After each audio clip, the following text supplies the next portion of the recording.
Assalamualaikum warahmatullahi wabarakatuh. Salam sejahtera, selamat sore, dan selamat datang kepada Bapak Ibu peserta acara Professional Auditor Forum sore hari ini.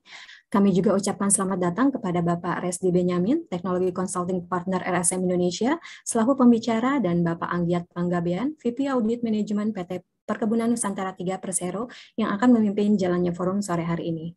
Professional Auditor Forum sore hari ini akan membahas topik Internal Audit dan Digital Transformation dengan pemateri Bapak Resdi Benyamin. Beliau adalah Teknologi Consulting Partner LSM Indonesia. Sebelum kita memasuki diskusi sore ini, kami persilakan kepada Bapak Abdiansyah Prahasto selaku Board IAI Indonesia untuk memberikan sambutan. Kepada Bapak Abdiansyah Prahasto, kami persilahkan. Terima kasih Mbak Dewi, selamat sore rekan-rekan profesional auditor. Senang sekali berjumpa kembali di acara IIA Indonesia di bulan puasa ini, yang mana kita ketahui acara auditor ngabuburit ini adalah acara rutin ya, yang biasa kita lakukan sambil menunggu teman-teman profesional auditor berbuka puasa. Jadi oleh karena itu saya mewakili Board of Governor dari IIA Indonesia mengucapkan selamat menjalankan ibadah puasa bagi teman-teman profesional auditor forum yang menjalankan ibadah puasa. Mudah-mudahan puasa di tahun ini membawa berkah bagi teman-teman. Mohon maaf lahir batin kami dari Board of Governor IAI Indonesia. Adapun untuk acara auditor ngabuburit hari ini akan dibawakan oleh Pak Resdi Benyamin dan juga dimoderatori oleh Mas Anggiat. Selamat datang Pak Resdi dan juga Mas Anggia, terima kasih atas kesediaannya membuka acara auditor ngabuburit di sesi pertama ini, gitu ya. Dan untuk 2 minggu selanjutnya kita juga sudah ada bintang tamunya sendiri, gitu ya. Minggu depan ada Ibu Irina Putri dari Deloitte, dan 2 minggu lagi kita akan kedatangan Ibu Tina dan Ibu Koni. Ibu Tina ini Direktur SDM di Pupuk Indonesia, Ibu Koni dari Inspektorat Jenderal di DPR, dan akan dimoderatori oleh Mbak Dewi gitu ya dari BOG. Acara tersebut merupakan acara spesial di tanggal 21 April nantinya ya. Kita membahas mengenai diversity lah gitu nanti tanggal 21 April. Nah, bagi teman-teman silakan jika ada usulan topik untuk berbagai acara Professional Auditor Forum di bulan-bulan berikutnya gitu ya, nanti silakan saja di chat. Kira-kira kita ingin membahas topik apa gitu ya di masa depan, dan juga jika teman-teman Professional Auditor Forum bahkan ingin untuk menjadi pembicara sharing gitu ya, siapa tahu ada hal-hal menarik di organisasi yang ingin di-sharing, silahkan juga bisa chat, bisa direct message langsung ke Pak Pitoyo juga boleh, ke Mbak Dewi juga boleh, silahkan gitu ya. Mudah-mudahan akan semakin ramai nih acara Professional Auditor Forum di bulan-bulan berikutnya. Mungkin sekian dari saya.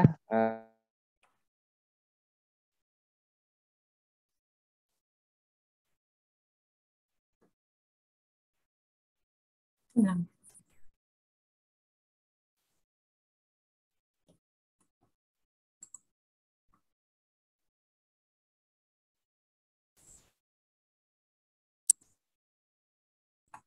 Ya, baik, terima kasih kepada Bapak Abdiansyah Prahasto atas sambutannya.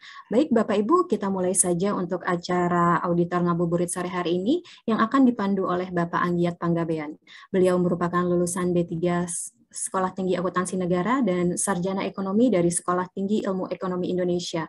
Pada tahun 2009 sampai 2016, beliau pernah menjadi Ketua Tim BPKRI, dan saat ini beliau menjabat sebagai Kepala Subdivisi Manajemen Audit PT Perkebunan Nusantara 3 Persero. Selain itu, beliau juga merupakan Wakil Bendahara dari FKSPI, dan sertifikasi yang dimiliki oleh beliau yaitu QIA, QRMP, dan ERMCP. Kepada Bapak Anggiat Panggabean, saya persilahkan. Baik, terima kasih banyak Mbak Dewi. Assalamualaikum warahmatullahi wabarakatuh. Selamat sore Bapak dan Ibu, rekan-rekan para auditor internal. Pertama-tama saya mengucapkan selamat menjalankan ibadah puasa bagi Bapak dan Ibu rekan-rekan yang melaksanakannya. Pada sore hari ini kita bertemu di acara rutin IAI Indonesia di bulan Ramadan, auditor ngabuburit, yang akan menemani nanti Bapak, Ibu, dan rekan-rekan sekalian sampai waktu berbuka puasa tiba. Nah, pada auditor ngabuburit sesi perdana tahun ini, kita akan membahas tentang internal audit and digital transformation. Seperti yang kita ketahui bersama pada masa-masa kini, terutama dengan adanya pandemi yang mendisrupsi landscape bisnis kita secara total, maka transformasi, khususnya transformasi digital itu menjadi suatu keharusan, termasuk bagi profesi kita, profesi audit internal. Mungkin dengan contoh yang paling sederhana adalah yang kita alami itu adalah harus melaksanakan audit jarak jauh atau yang sering kita kenal dengan remote audit, gitu ya. Kemudian istilah-istilah baru seperti big data, data analytics, blockchain, Internet of Things, artificial intelligence, robotik adalah istilah-istilah yang sering kita dengar dalam berbagai konferensi atau seminar internal audit beberapa tahun belakangan ini. Belum lagi sekarang sedang marak istilah tentang metaverse yang sedang hangat diperbincangkan. Nah, dari sisi kita sebagai auditor internal, mungkin kita perlu mengantisipasi atau bahkan memanfaatkan hal-hal tadi dalam pelaksanaan kegiatan kita, gitu ya. Dan mungkin nanti kita akan belajar apa-apa yang perlu kita antisipasi atau yang kita manfaatkan dari hal-hal tadi. Dan juga mungkin kita juga perlu tahu bahwa apa yang bisa kita lakukan untuk tetap relevan dengan perkembangan teknologi tersebut. Nah, pada sore hari ini bersama kita telah hadir Pak Resdi Benyamin, Technology Consulting Partner dari RSM Indonesia. Beliau adalah praktisi dan profesional dalam bidang teknologi informasi dan GRC. Beliau memiliki beberapa sertifikasi seperti Certified Information System Auditor, Certified in the Governance of Enterprise IT, Certified in Risk Information System Control. Nah, Pak Resdi ini juga memiliki berbagai pengalaman, antara lain membuat IT Strategic Planning and Enterprise pada BUMN Konstruksi, menyusun IT Transformation pada salah satu perusahaan industri strategi terbesar di Indonesia, menjabat sebagai manajer strategi dan transformation TI di salah satu konsultan bisnis terbesar juga di Indonesia, dan memimpin praktek tata kelola dan manajemen TI untuk perusahaan-perusahaan di berbagai industri.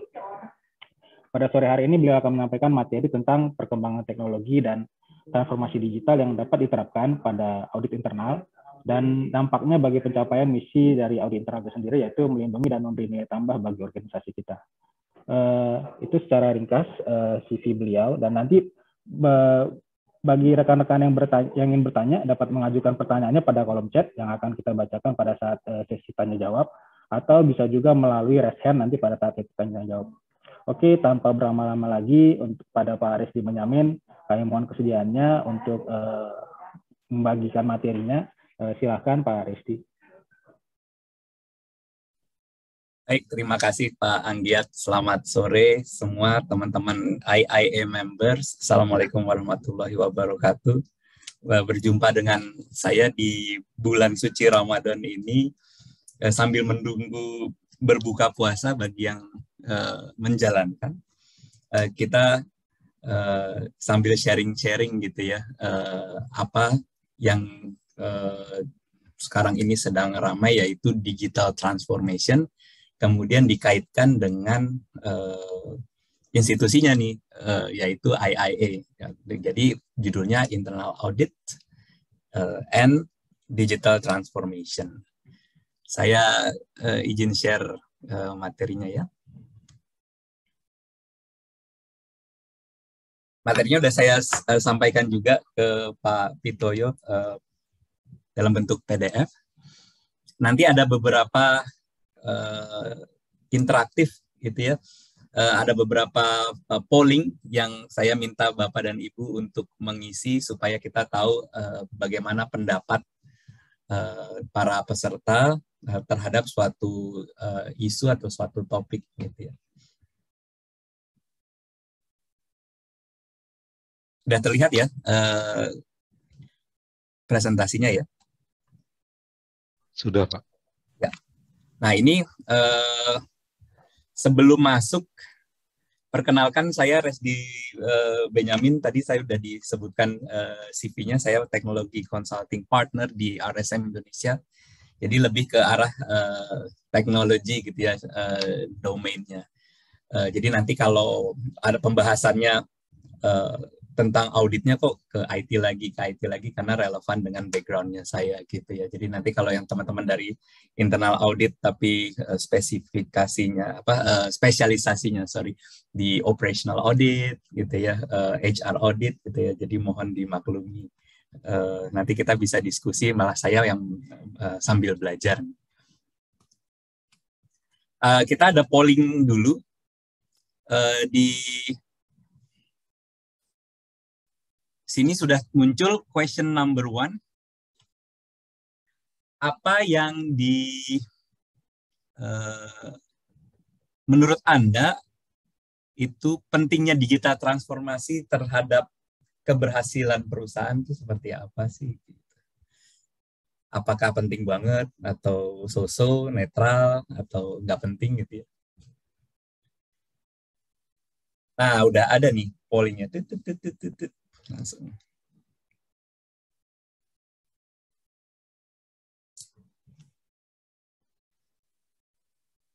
Masih 64% partisipan yang menjawab. Kalau bisa 100% bagus nih. Tapi kalau kita lihat sekarang sekilas, semuanya bilangnya very important gitu ya. Karena sekarang perusahaan apapun, mau industrinya apapun, pasti mengembrace digital transformation. Saya punya cerita nih sebelum kita masuk.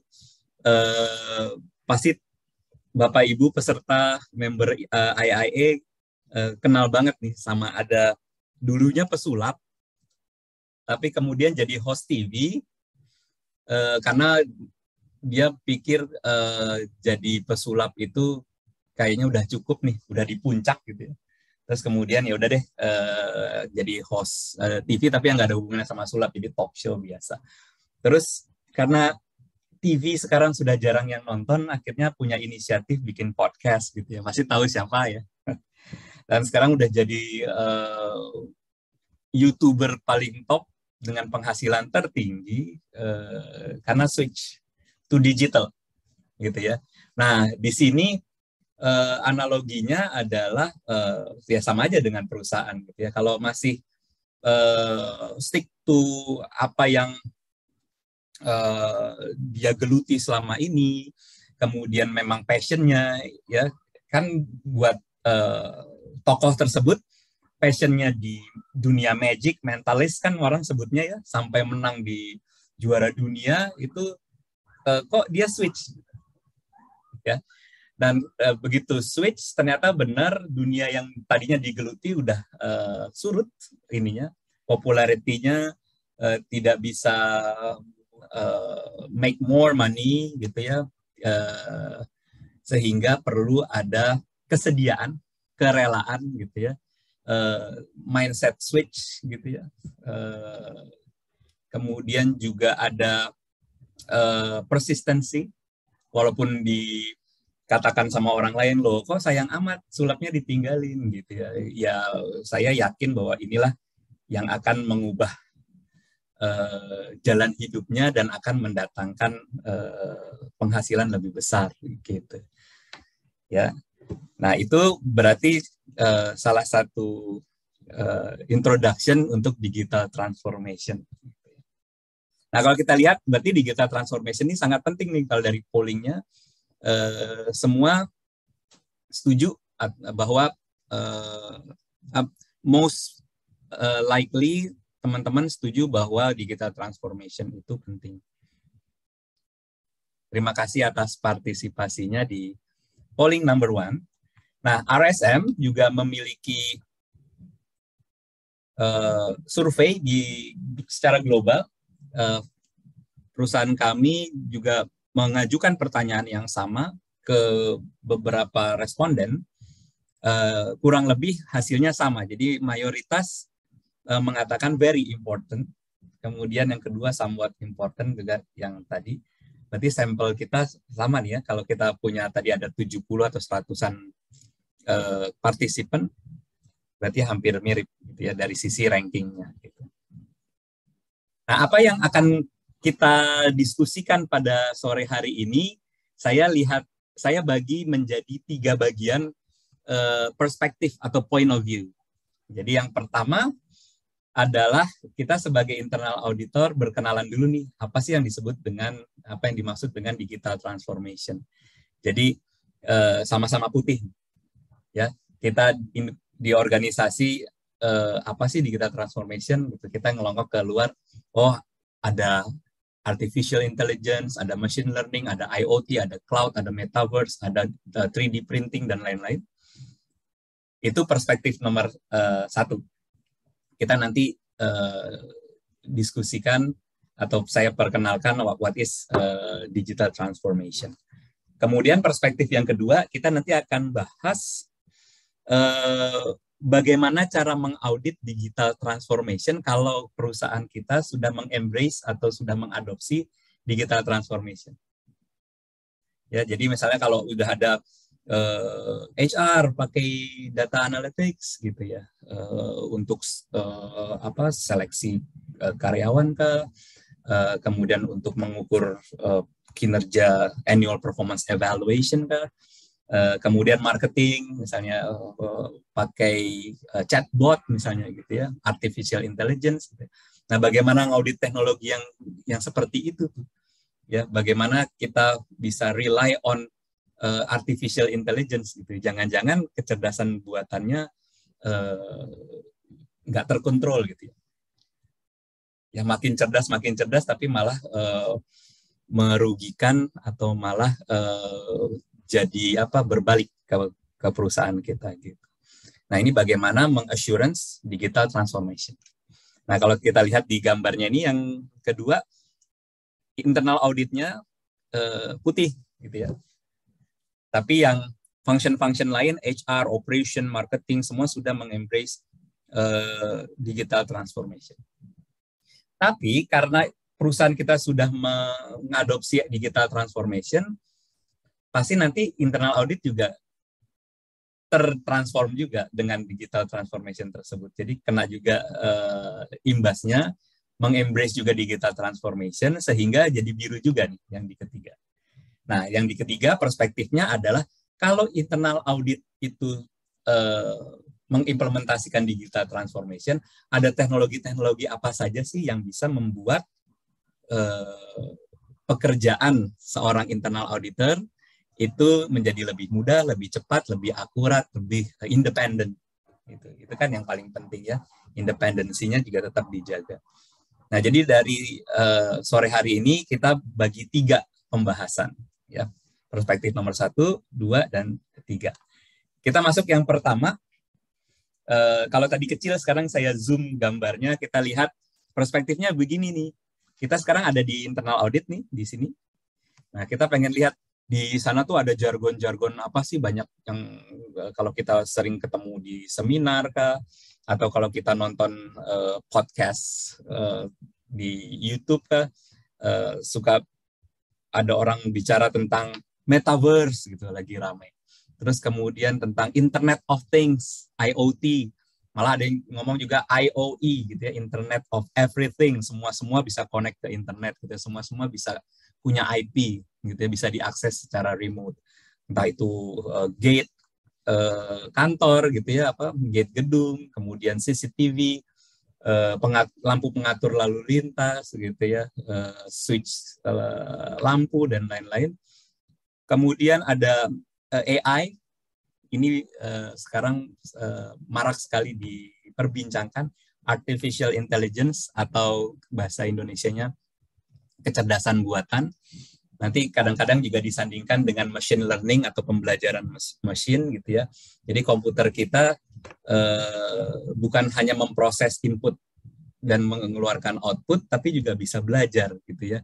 Bisa diajarin, bisa belajar sendiri. Nah, itu AI. Kemudian ada juga cloud, gitu ya, cloud computing yang dulunya harus punya perangkat besar-besar, mahal-mahal, terus kemudian investasinya juga besar, baik secara akuisisi maupun operasionalnya, gitu ya, butuh license, butuh tempat, butuh infrastruktur, gitu ya.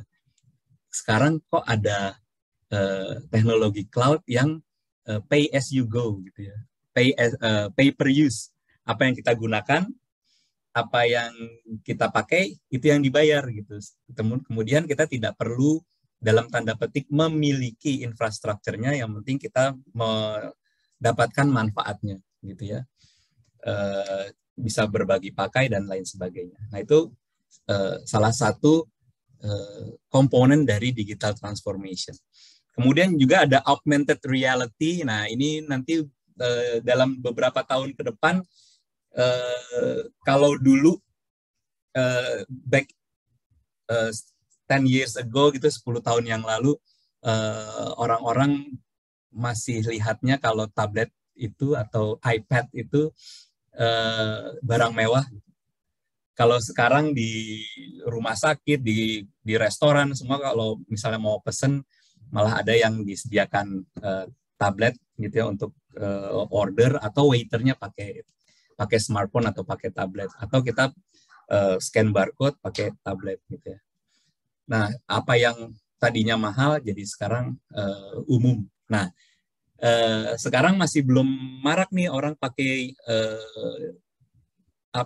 VR, kacamata VR gitu ya, virtual reality atau Google Glass gitu ya. Saya yakin dalam beberapa tahun ke depan semua orang pasti pakai device itu di matanya gitu, attached to mata kita, untuk nanti kalau lihat suatu barang ini apa ya gitu. Terus ya, biasanya kalau lihat kalau yang suka bercocok tanam, tumbuhan, bunga gitu, yang lihat bunga ini gitu ya, ini apa ya, langsung bisa googling ini jenis bunga apa gitu. Terus kemudian kalau kita lihat orang, bisa ada face recognition, kalau kita agak-agak lupa misalnya ketemu di jalan, ini siapa ya, terus langsung ada di Google Glass, di device kita itu, nggak mesti Google ya, nanti mungkin siapa yang bisa banyak yang keluarkan lagi, bisa langsung muncul gitu ya. Jadi nanti kalau kita ke mall mungkin ya udah langsung keluar tuh pop up gitu. Ini lagi diskon, ini mengeluarkan promo ini gitu ya. Itu kemudian juga ada RPA, Robotics Processing Automation. Ini untuk memproses dokumen supaya tidak rely on atau bergantung pada physical manusia. Kan biasanya bisa salah baca, kelelahan gitu ya. Ini untuk menggantikan fungsi panca inderanya manusia untuk memproses dokumen. Ya, jadi itu RPA. Kemudian ada lagi 3D printing. Nah, ini sekarang printernya sudah mulai makin lama, dari tahun ke tahun makin murah gitu ya, sehingga nanti kalau sekarang setiap household atau rumah tangga punya printer, ya udah umum, nanti setiap rumah mungkin punya 3D printer. Jadi kalau kita butuh komponen apa, cari susah gitu, kita bikin model 3D-nya, terus tinggal di print, bisa jadi dari fiber atau dari apa, nanti materialnya mungkin nanti berkembang lagi gitu ya. Sehingga setiap orang bisa menjadi maker. Nah, sekarang jadi mulai marak nih. Bukan hanya teknologi itu bukan hanya aplikasi programming gitu ya, tapi juga merakit, membuat perkakas sendiri gitu ya. Jadi maker nanti kalau misalnya 3D printing sudah marak. Nah, kemudian ada juga yang namanya digital twin. Jadi apa yang ada di fisik ini mungkin nanti akan ada versi digitalnya. Ini udah mulai ya, misalnya sepatu produsen sepatu di luar sana, Nike, Adidas, itu ada sepatunya secara fisik, tapi juga bisa beli versi digitalnya. Terus kemudian kita juga beberapa waktu belakangan ini sering dengar NFT gitu ya, bukti kepemilikan aset digital gitu ya, bisa lukisan, bisa foto gitu ya, yang semua orang berlomba-lomba untuk mengembrace itu ya, entah itu lata atau memang butuh gitu. Tapi itu fenomena baru ya, sesuatu yang digital kemudian bisa diklaim kepemilikannya gitu ya, dan bisa diperjualbelikan sampai ada yang hits banget gitu ya. Ada orang bikin selfie kemudian bisa laku berapa miliar rupiah gitu ya di metaverse.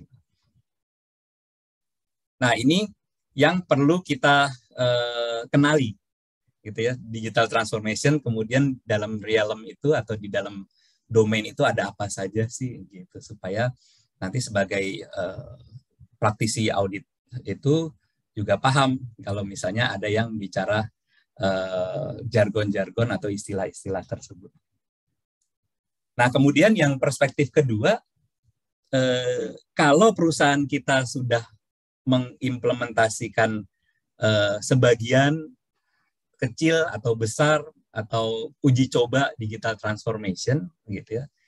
Misalnya salah satu komponen tadi, misalnya migrasi ke cloud, kemudian sudah mulai pakai artificial intelligence, kemudian call center-nya atau customer service-nya sudah pakai chatbot, gitu ya. Misalnya chatbot tuh orang chatting seolah-olah nanti dijawab sama manusia, padahal itu komputer yang jawab, gitu ya. Ada artificial intelligence di situ.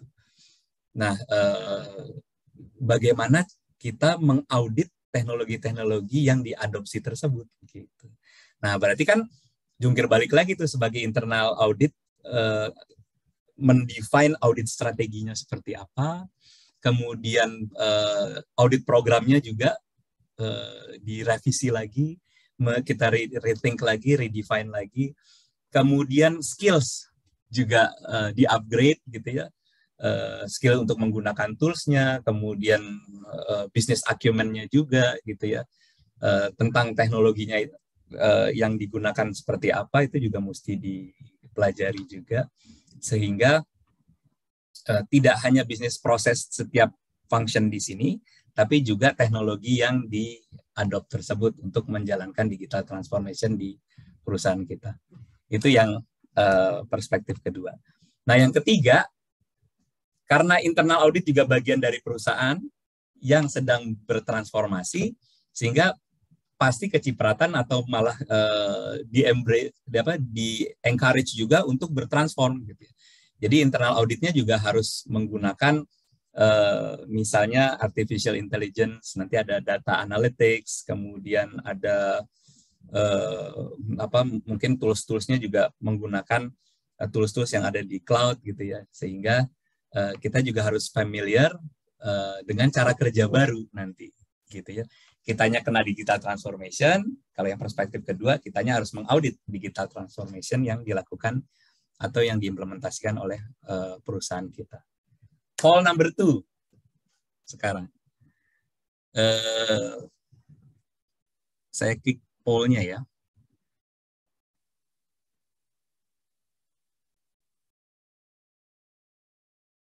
Bisa klik poll-nya, kemudian pilih question nomor 2.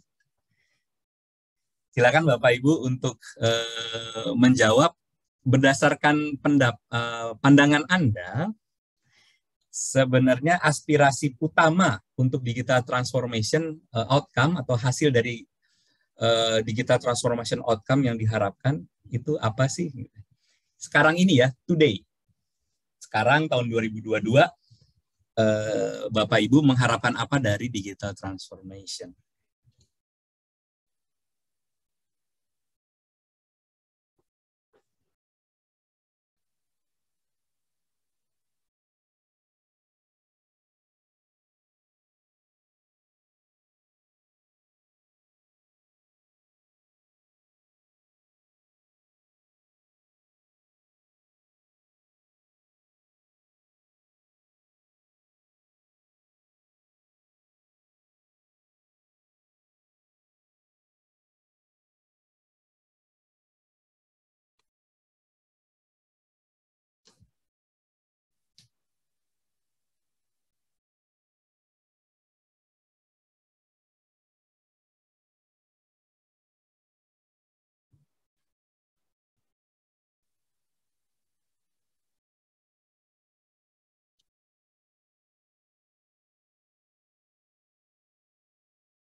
Oke, kalau kita lihat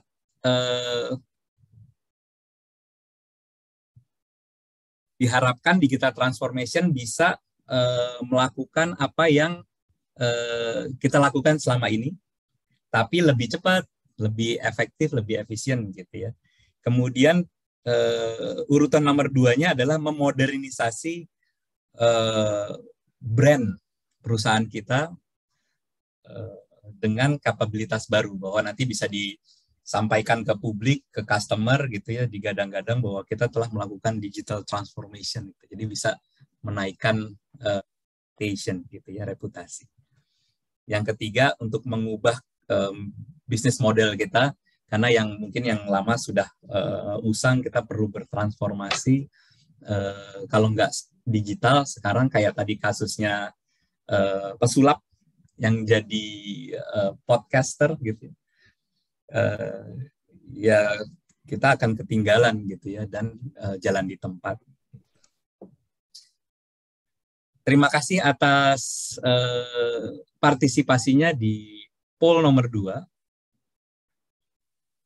Kemudian kita lanjutkan ke poll nomor 3. Nah, sekarang sama pertanyaannya, tapi dalam 5 tahun ke depan. Jadi sekarang 2022, berarti 2027 gitu. Diharapkan di 2027 apa gitu. Kalau yang tadi yang sekarang di 2027 gitu ya. 5 tahun ke depan digital transformation diharapkan outcome-nya apa?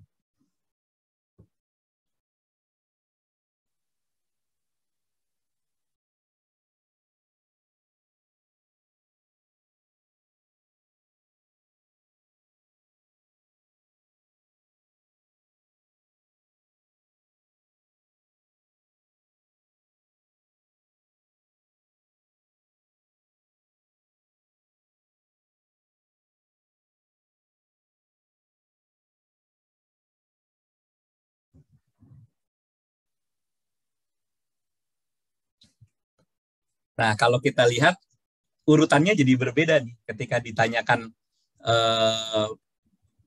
hari ini outcome yang diharapkan apa, kemudian tapi kalau 5 tahun ke depan apa yang diharapkan dari digital transformation yang dilakukan pada tahun ini gitu ya. Jadi nanti 5 tahun ke depan diharapkan outcome-nya seperti apa. Baik, terima kasih atas partisipasinya. Kita lihat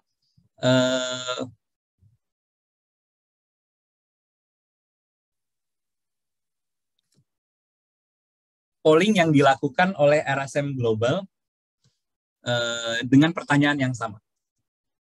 Ya. Kalau di global, responden kami menjawab outcome yang diharapkan pada saat ini paling banyak menjawab untuk memodernisasi brandnya. Kemudian kalau 5 tahun ke depan, jadi dianggapnya semua sudah bertransformasi digital, mereknya apa, persepsi masyarakat terhadap company kita sudah berubah. Kemudian 5 tahun ke depan diharapkan transformasi yang dilakukan sekarang itu bisa menghasilkan perubahan atau mendukung perubahan bisnis model dari perusahaan kita dan meredefinisikan perusahaan kita yang tadinya misalnya kalau perbankan yang tadinya perbankannya masih tradisional gitu ya, sekarang sudah shifting ke digital banking atau ke neobank gitu misalnya. Atau kalau kita lihat ada perusahaan ride hailing gitu ya, kita taunya Gojek, kita kalau baca sejarahnya Nadiem Makarim kan waktu itu berangkat dari keresahannya untuk suka digetok harganya kalau misalnya mau naik ojek gitu, dan cari ojeknya juga susah, mesti ke pangkalan. Nah kemudian tapi seiring berjalannya waktu bisa untuk titip barang, bisa untuk titip makanan, kemudian tiba-tiba ada walletnya gitu ya, ada GoPay-nya gitu, terus kemudian bisa macam-macam. Yang surprise-nya lagi di tahun ini gabung sama marketplace yang salah satu marketplace terbesar jadi dengan Tokopedia, jadi GoTo. Nah jadi kan benar-benar changing the core business model gitu ya. Dari awal waktu itu sudah 5 tahun belum ya? Kayaknya 2017 sih udah ada ya Gojek ya. Berarti 5 tahun diharapkan sudah change the core business model. gitu ya. Nah, ini juga berlaku untuk perusahaan kita, apapun industrinya. Kita masuk ke perspektif nomor 1, understanding digital transformation. Kalau dilihat di buku-buku referensi, saya kutip, digital transformation adalah proses di mana company itu memasukkan teknologi di bisnisnya dia untuk membuat perubahan. Jadi kalau misalnya kita cuma beli PC, beli teknologi, beli mesin gitu ya, launching website itu bukan digital transformation. Juga ada juga kesalahkaprahan, oh saya mau pakai digital marketing, jadi setiap media itu ada Instagram, ada Facebook. Kalau biasanya kalau di website kita ada logo Facebooknya, ada logo Twitternya, ada logo Instagramnya. Oh, kita ada di mana-mana nih perusahaan kita representasinya gitu. Itu belum disebut digital transformation sesungguhnya gitu ya. Masih beriklan atau publikasi melalui ranah digital gitu ya. Nah, yang diinginkan di sini adalah embedding teknologi untuk mendrive perubahan yang fundamental untuk menaikkan efisiensi dari perusahaan, bisa jadi lebih murah, lebih agile gitu ya, lebih secure gitu ya, dan memperbesar market share dan profit. Jangan bosan-bosan, Paul, karena supaya interaktif juga dan kita bisa tahu bahwa kalau di IIA member itu apakah sama dengan polling kita di global. Kalau kita lihat pollnya nomor 4, ini multiple choice tapi bisa pilih salah satu gitu ya. Silakan Bapak dan Ibu untuk memilih apa yang menjadi alasan untuk melakukan digital transformation gitu ya.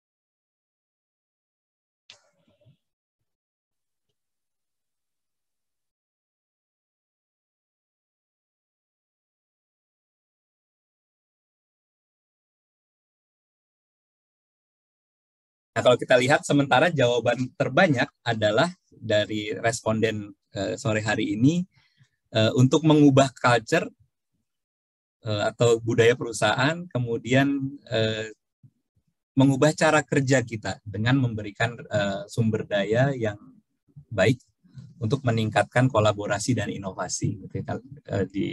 Itulah alasannya. Kemudian jawaban terbesar kedua adalah untuk meningkatkan efisiensi supaya lebih cepat, lebih murah gitu ya kan kalau efisien gitu ya. Dan kemudian untuk meningkatkan atau memperbaiki, menyempurnakan struktur biaya atau cost structure. Nah, kalau kita lihat polling RSM global, saya close ya.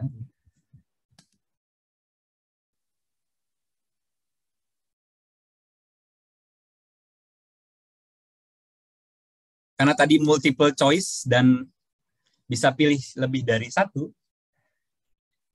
yang terbesar adalah alasannya untuk mengembangkan atau menanamkan, cultivate hubungan yang lebih dalam lagi antara customer dan program kita untuk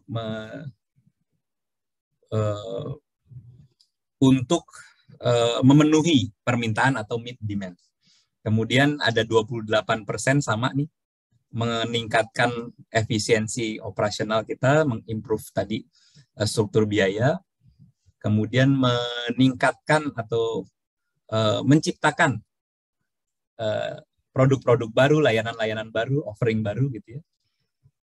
Itu yang nomor 2 dan nomor 3 sama. Kemudian di bawahnya untuk melakukan perluasan kegunaan data analytics demi memperkaya customer experience. Jadi nanti ada meningkatkan customer experience supaya tidak terlalu lama menunggu proses antrian, menunggu proses approval gitu ya. Misalnya kalau di perbankan untuk pendanaan atau pinjaman misalnya. Sekarang itu kalau dulu kita mengajukan pinjaman kalau masih tradisional gitu ya, 1 minggu cair. Kalau dulu dianggap hal biasa, kemudian jadi turun 3 hari cair gitu ya.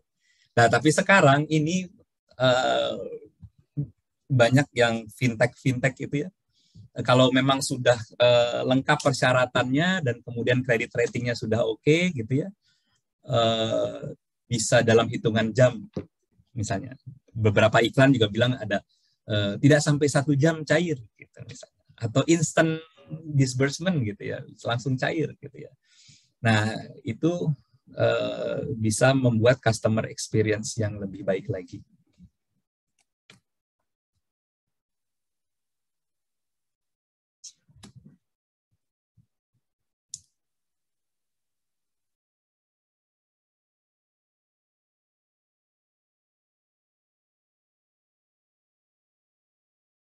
Berikutnya perspektif nomor 2. Nah, kalau sekarang internal audit ingin mengaudit aspek digital transformation yang sudah diimplementasikan di perusahaan kita gitu ya. Nah, apa saja yang bisa kita audit dan harus kita perhatikan itu berangkat dari tantangan yang dihadapi pada saat perusahaan mengembrace atau mengimplementasikan digital transformation. Nah, ini saya mengidentifikasi ada 7 challenge yang mungkin dihadapi atau yang dihadapi oleh perusahaan kalau mengembrace digital transformation. Yang pertama, ada pergeseran perilaku. Jadi ada pergeseran perilaku tidak hanya customer, tapi juga stakeholders kita ya. Jadi stakeholders itu bisa supplier kita, perilakunya berubah. Maunya lebih cepat, maunya lebih akurat, lebih instan gitu ya. Mau dibayarnya cepat gitu misalnya kalau supplier, atau kalau customer maunya dilayaninya dengan cepat gitu ya. Tapi harganya lebih murah gitu ya. Nah, ini the change of stakeholders, especially customer gitu ya. Terutama customer nih, karena customer kan raja nih. Yang menuntut harga lebih murah, kemudahan penggunaan, kecepatan, kemudian fleksibel, bisa diakses dimanapun gitu ya, nggak perlu ke cabang kalau perbankan gitu ya. Atau misalnya kalau bengkel otomotif tidak perlu datang ke bengkel, tidak perlu ngantri, kalau perlu montirnya datang gitu ya. Kalau makanan juga ya, nggak perlu datang ke restoran, sekarang ada cloud kitchen gitu ya konsepnya ya, dapur bersama, kemudian tidak ada restorannya, bisa kirim makanan melalui aplikasi gitu ya. Nah, kemudian ada disruption surprise. Kita nggak tahu nanti bulan depan ada surprise apa, ada kompetitor yang macam mana lagi yang muncul gitu yang nggak terduga. Kok pemain ini jadi bikin ini ya gitu ya. Misalnya kok aplikasi chat bisa buat pembayaran ya, itu kalau misalnya di China ada WeChat. Kalau kita ke China pasti kalau mau belanja even di kaki 5 atau di pasar bisa bayar pakai WeChat nggak? Kalau sekarang kan bisa bayar pakai GoPay nggak kalau di sini? Kalau di sana pakai WeChat. Lah, itu kan bukan aplikasi dompet digital, itu kan aplikasi chatting ya gitu. Nah, itu dia siapapun sekarang bisa melakukan apapun juga gitu ya, dan jadi kompetitornya kita. Nah, kalau dilihat di ilustrasinya saya ini banyak itu with gitu ya. Jadi banks compete with fintech atau collaborate with fintech. yang tadinya hanya bisa dilakukan di bank, fintech juga bisa melakukan pinjaman, bisa untuk investasi juga gitu, untuk melakukan pembayaran gitu ya. Kemudian fintech lawan marketplace, yang tadinya cuma marketplace loh kok bisa punya dompet digital juga gitu ya. Tadinya cuma marketplace, Shopee gitu, kok tahu-tahu sekarang punya Shopee Pay ya gitu. Kemudian yang tadinya cuma perusahaan ride hailing gitu ya, ride hailing kayak Gojek, kok tiba-tiba punya GoPay gitu ya, kok tiba-tiba kolaborasi sama marketplace.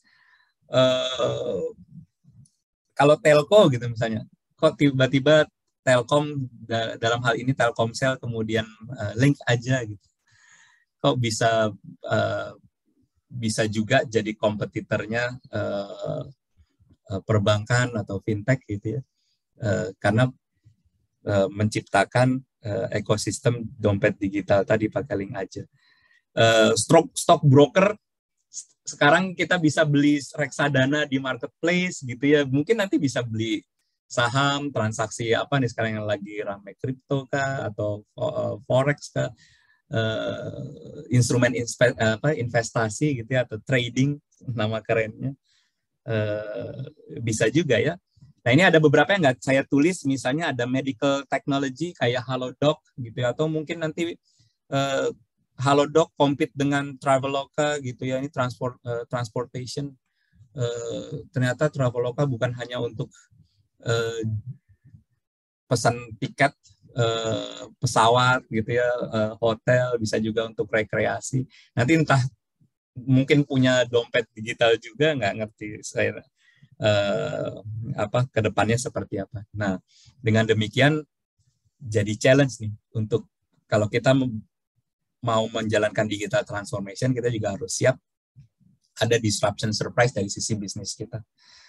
Nah, karena digital transformation itu erat kaitannya dengan teknologi, pengembangan kah, pembelian kah, development, acquisition gitu ya. Bisa kembangkan sendiri, bisa pakai konsultan, bisa pakai vendor gitu ya. Tapi intinya adalah butuh massive resources. Jadi butuh nggak cuma orang, tapi juga infrastruktur, aplikasi, data, gitu ya, yang sangat besar, dan kemudian harus di-manage resource ini secara saksama. Gitu. Challenge yang keempat, nah ini yang perlu kita sadari bersama. It is no longer information security. Jadi kalau dulu orang bilang kita harus punya IT security di kantor, gitu ya, untuk jaga supaya nggak ada yang ngehack, untuk jaga supaya nggak ada yang ngutak-ngatik data keuangan kita, supaya nggak ada yang bobol datanya kita, gitu ya.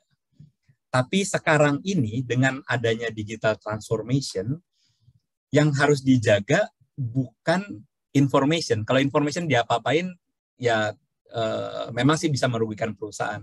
Tapi efeknya tidak sebesar negara sama negara bisa perang, gitu ya. Atau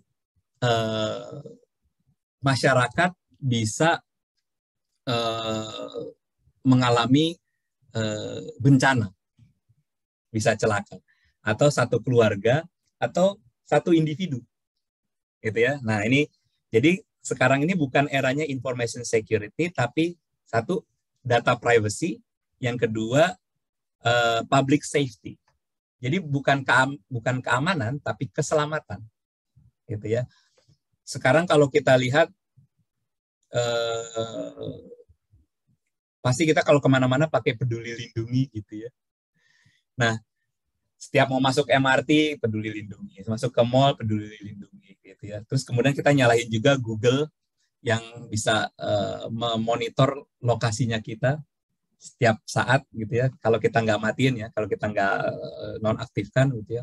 Mereka misalnya sekarang lagi di kantor saya di Sudirman, pasti udah kecatat tuh sama Google, gitu ya. Saya dari pagi ngantor, nanti pulang jalan naik apa gitu ya, kemudian berapa lama udah di record sama mereka gitu. Nah, dengan demikian yang akan terjadi kalau data tersebut disalahgunakan baik oleh Google-nya itu sendiri atau sama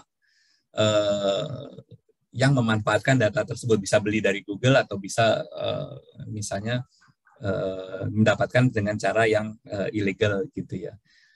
Bisa mengganggu privasi, bisa mencelakakan gitu ya keluarga kita gitu ya, bisnisnya kita gitu ya. Karena semuanya nggak ada yang rahasia kalau begitu. Kalau misalnya pergerakan kita searching topik apa saja yang sekarang sedang lagi dicari gitu ya oleh kita masing-masing. Kemudian kalau misalnya memang bisa di capture juga kita pesan makanan apa. Kemudian kalau misalnya nanti ada wearable device, jam tangan apa itu, smartwatch, bisa merecord detak jantung, mungkin juga nanti makin canggih bisa sensornya nggak cuma detak jantung, bisa kadar garam di keringat kita gitu ya, bisa macam-macam yang bisa disensor gitu ya. Malah nggak bisa menyerang data privacy kita atau safety dari entah itu individu, keluarga atau perusahaan, atau yang lebih besar lagi masyarakat dan negara gitu ya. Kemudian challenge yang berikutnya adalah perubahan bisnis model, gitu ya. Kita udah lihat sekarang, apalagi begitu pandemi itu cuma 2 tahun, tapi kita sudah mulai secara terpaksa diajarkan untuk shifting, gitu ya, menggunakan Zoom, gitu ya, webinar. Yang tadinya training mesti datang gitu ya, kelas sekarang bisa di mana saja gitu ya, malah kok nyaman ya gitu ya. Kemudian bagaimana kita mendengarkan lagu, menonton film gitu ya, ada sekarang ada Netflix, Hotstar gitu ya. Kok nggak butuh bioskop lagi, atau kalau misalnya ke bioskop, kalau dulu kalau ada film baru pasti ke bioskop, kalau sekarang Netflix aja deh gitu, bisa nonton kapanpun, kemudian subscribe gitu ya, pilihannya banyak. Lagu juga gitu, nggak perlu kita miliki lagunya, itu kan kita sewa lagu ya kalau kita subscribe Spotify gitu ya, kita bayar berlangganan, kemudian kita bisa dengerin lagu apa aja, kita tinggal search ada, dibanding kita numpuk CD untuk koleksi gitu ya. Changing business model. Jadi bayarnya sekarang subscriber gitu ya, subscription. Kemudian nanti juga mungkin the way kita kuliah, the way anak-anak kita belajar, mempelajari topik tertentu, domain tertentu gitu ya. Sekarang sudah dibuka, bisa nonton di YouTube, atau kalau kita lihat ada Coursera, ada Udemy gitu ya, bisa belajar apapun ya, cari apapun di internet, di jagat digital ini. Nah, dengan demikian ada perubahan business model. Yang berikutnya, challenge-nya adalah mindset dan culture. Kita harus meredefine atau merethink atau memikirkan kembali mindset dari, kalau kita punya perusahaan sudah besar, mindset dari setiap employee bahwa kita melakukan digital transformation. Beda lagi yang dijual sekarang dibandingkan dengan yang beberapa tahun sebelumnya. Layanan kita beda, kemudian bisnis modelnya beda, sehingga diperlukan etos kerja yang berbeda juga gitu. Misalnya kalau dulu mindsetnya adalah karyawan yang rajin adalah karyawan yang datang pagi, pulangnya tepat waktu gitu ya, atau overtime malah dianggap bagus. Tapi sekarang ini tidak perlu datang ke kantor gitu misalnya, tapi bisa mengirimkan outcome atau deliverables sesuai dengan apa yang diinstruksikan, jelas skopnya, bisa dikerjakan di mana saja, sehingga bisa lebih efisien gitu ya, tidak terbuang percuma waktunya di jalan. Nah, mindset seperti ini yang perlu diubah, culture perusahaan juga perlu diubah. Kemudian yang terakhir ada law and regulation, akan kita bahas di slide berikutnya. Jadi ada dua sisi. Kalau regulator untuk mengembrace digital transformation itu sering dianggap sebagai showstopper. Apa-apa nggak boleh, apa-apa, aduh nanti gimana nih gitu, nggak dikasih izin atau masih abu-abu gitu ya. Jadi nanti kalau kita mau launching, kita tahu-tahu nggak boleh, investasinya gimana gitu ya. Nah dari sisi entrepreneur, pemilik perusahaan yang mau bertransformasi secara digital gitu ya, entah itu BUMN, entah itu perusahaan swasta, startup atau yang sudah besar gitu ya, baik itu industri perbankan, manufaktur dan lain-lain, kita anggapnya wah ini adalah free economy, kita bisa cari makan di mana aja, kemudian bisa memanfaatkan resource yang hampir semuanya gratis gitu ya, mau belajar apa bisa dapat di YouTube gratis, mau dengerin lagu gratis gitu ya, mau nonton film bisa gratis gitu ya, itu free economy. Kemudian boundless communication, kita bisa punya teman di belahan dunia manapun. Kalau dulu susah banget kita komunikasi dengan orang-orang negara lain, sekarang bisa ngobrol sama siapapun, bisa langsung di DM gitu ya, kemudian jadi teman. Bisa create opportunity juga, bisa collab gitu ya. Kemudian full transparency karena dibantu oleh IT, tidak ada yang bisa diubah-ubah di tengah jalan. Apalagi sekarang kalau ada teknologi blockchain, nggak ada yang bisa intervensi gitu ya. Jadi full transparency, sehingga create business opportunity, high rewards, artinya penghasilan juga bisa lebih besar. Kalau dulu jualan hanya di pasar, di toko fisik, sekarang jualan di ranah digital malah lebih menghasilkan gitu ya. Kita lihat ada beberapa ibu rumah tangga atau kita sebutnya emak-emak gitu ya, suka live di Instagram jualan pakaian gitu ya, langsung ludes habis gitu ya. Nah itu malah lebih untung gitu, malah lebih high reward. Freedom of ideas, ide apapun bisa kita ciptakan gitu ya. Nah itu dari sisi digital transformation player. Tapi kalau kita lihat regulator, nanti pajaknya gimana gitu ya. Terus ini barangnya kan lintas negara nih, jadi ada cross border transaction gitu ya. Yang dibeli cuma e-book kok, PDF gitu ya. Nah sekarang yang memunculkan perdebatan, download itu dianggap impor atau bukan tuh ya gitu. Kalau kita impor buku digital, PDF gitu ya, dari Amerika ke kita ke laptopnya kita yang ada di Indonesia, nah itu ngimpor PDF nggak gitu. Terus ada biaya masuk nggak kayak gitu. Nah kemudian cybercrime, nanti untuk meminimalkan cybercrime, pemalsuan segala dan lain-lain seperti apa. Jadi hati-hati banget regulator. Wait and see, terus kemudian kadang terkesan lambat gitu ya. Kalau negara lain sudah pemerintahnya sudah memperbolehkan teknologi tertentu atau digital transformation initiative tertentu, yang sini masih belum gitu ya. Cryptocurrency gitu misalnya, kok ini nggak tegas-tegas sih gitu ya misalnya, dan lain-lain. Nah inilah yang jadi challenge-nya.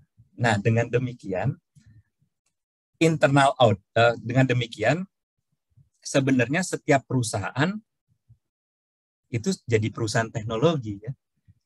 Gitu. At the end we are all selling technology. Mau itu perusahaan telekomunikasi, mau itu perusahaan perbankan, mau itu Starbucks sekalipun, kita lihatnya itu kan kedai kopi gitu ya. Padahal katanya uang yang muter di Starbucks card itu ya yang dia jual gitu ya. Sebenarnya ada teknologi yang dia jual gitu ya. Jadi kalau saya boleh mengutip kata-katanya Pak Tri Prakoso, Direktur Utama Mandiri Taspen, Bank Mantap, ada di bukunya Pak Dr. Bayu Prawira, ini transformasi digital bank di Indonesia. Itu di salah satu tulisannya ditulis Pak Josephus Katri Prakoso ini bilang bahwa perbankan masa depan adalah perusahaan teknologi, tapi lisensinya bank. Nah, yang saya highlight kuning itu bisa diganti apapun, gitu ya. Misalnya pabrik masa depan, gitu ya, adalah perusahaan teknologi, tapi lisensinya pabrik, gitu. Kita lihat sekarang ada H&M, ada Uniqlo, gitu ya. Kalau kita lihat, kita mikirnya bahwa oh ini jualan apparel atau jualan baju. Padahal enggak, itu yang dijual adalah teknologi, gitu ya.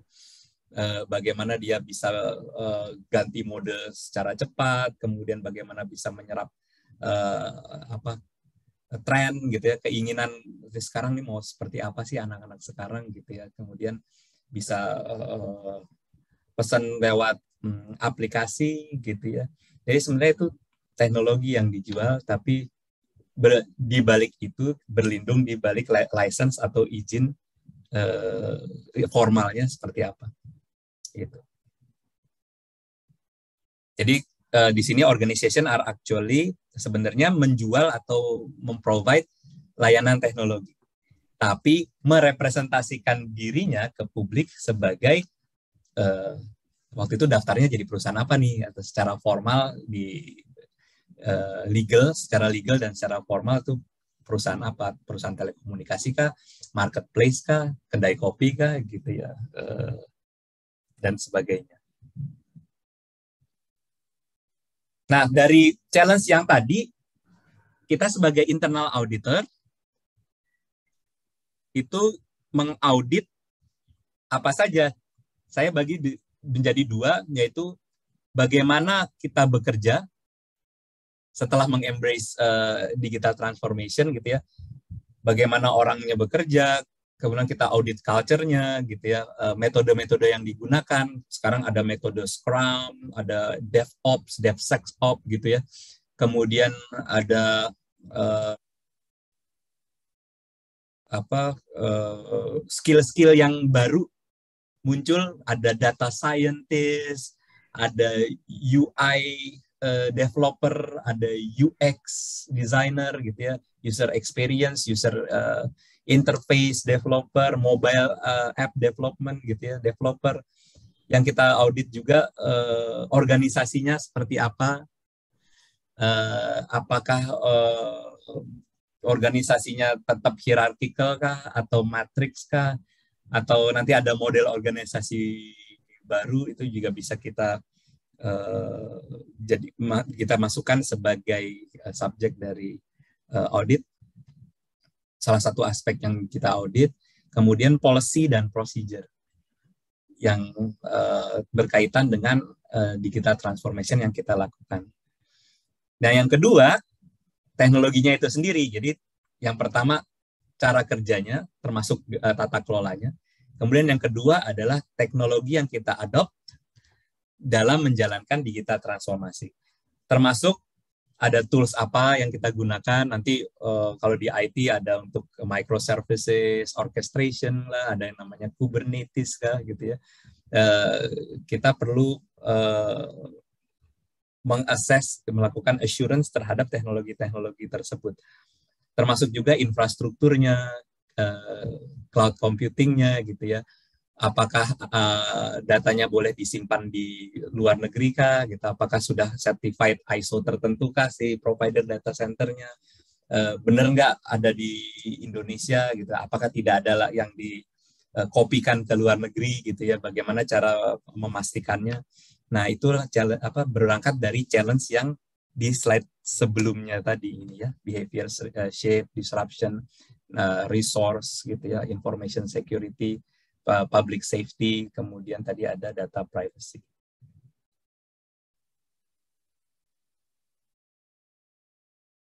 Kita masuk ke poll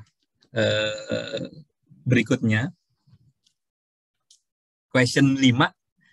Manakah di bawah ini yang ini perceive ya, yang dipersepsikan sebagai risiko yang berkaitan dengan operasionalnya digital transformation. Nanti kita bandingkan jawaban di peserta di forum ini, di kegiatan ini dengan polling yang dilakukan oleh RSM Global.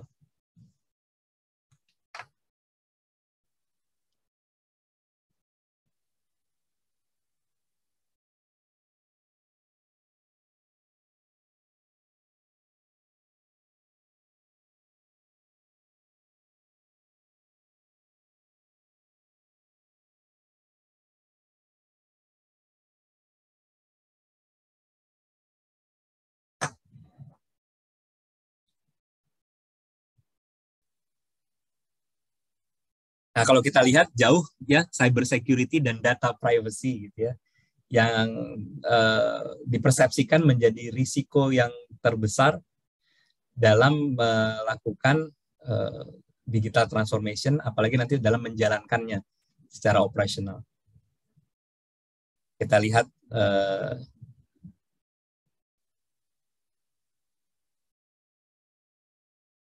hasilnya. Nah, ini sama urutannya. Nomor 1 cyber security and data privacy. Kemudian tadi agak beda. Kalau yang di sini, yang keduanya adalah lack of talent, karena sulit nanti langka sekali untuk merekrut orang yang benar-benar bisa melakukan data science gitu ya. Kemudian programmer mobile application, kemudian database administrator, spesialis di artificial intelligence gitu ya, spesialis natural language processing gitu ya, bagaimana kita bisa memproses bahasa manusia gitu ya. Sekarang kan di Google juga bisa ya, temukan kalau kita tulis ya, temukan pom bensin terdekat gitu ya, mau pakai bahasa Indonesia, mau pakai bahasa Inggris, terus atau keluar benar-benar pom bensin terdekat gitu ya. Bisa juga kalau misalnya kita pakai Android bisa ngomong gitu ya, itu mereka juga bisa paham gitu apa yang kita ucapkan, seolah-olah kita bicara dengan manusia gitu. Kalau dulu sebelum ada NLP diterapkan di Android, kita kan tulis kata kuncinya benar-benar mesti sama, karena memang yang dicari, yang di crawl sama Google kan kata per katanya. Kalau sekarang bisa kita ketik bebas, bahkan kalau kita salah ketik pun dia bisa mengasumsikan kayaknya yang dimaksud ini deh. Gitu.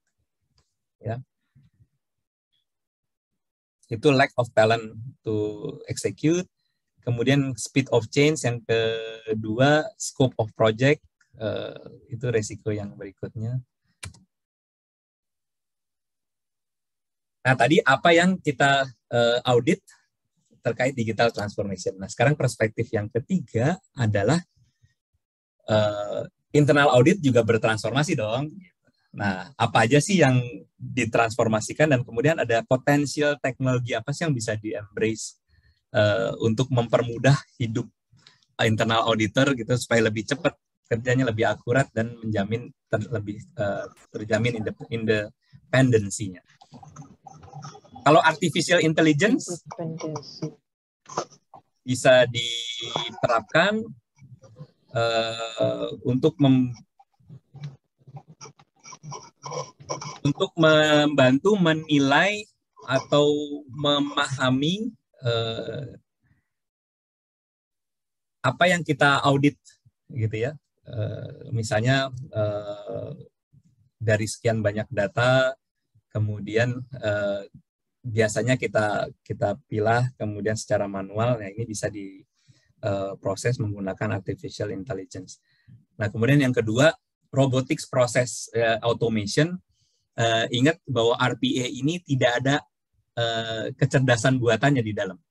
Walaupun namanya robotics, tapi roboticsnya hanya menganalogikan gerakan kinetik atau panca indera manusia. Jadi tidak ada otak yang di mimicking, tidak ada yang dimimik di RPA.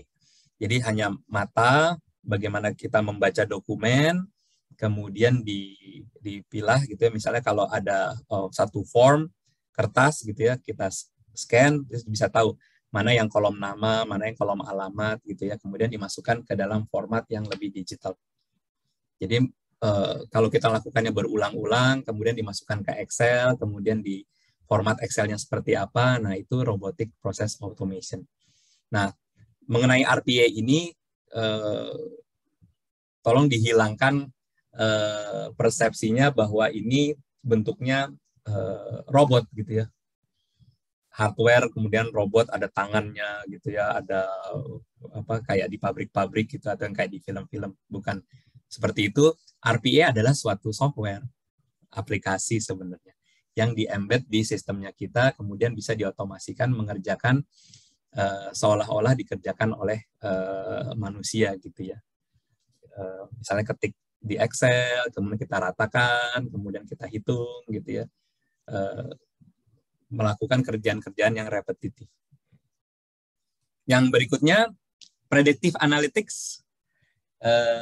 Internal audit diharapkan juga tidak hanya melihat historical data, tapi juga dari data yang sudah ada, biasanya dilihat bisa dihitung trennya dari metode analytics tadi. Ini kayaknya ke depannya akan turun kah pendapatannya atau revenue-nya, bisa naik kah, bisa stagnan kah gitu ya. Kemudian bisa dilihat lagi dari melingkan beberapa data, misalnya kalau sekarang ini di negara Eropa sedang musim dingin, tapi di Indonesia kan nggak ada musim dingin, nggak ada 4 musimnya gitu. Jadi beda-beda nih ininya trennya gitu. Nah itu bisa dilakukan predictive analytics sehingga bisa membantu juga internal audit dalam mengambil dalam memeriksa dan memberikan rekomendasi.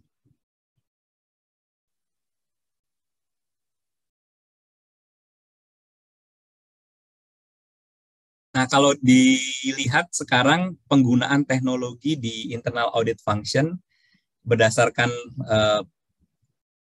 survei atau polling, ini penggunaan artificial intelligence di internal audit itu 11% sudah dilakukan, masih belum banyak ya yang meng-embrace artificial intelligence di internal audit secara global.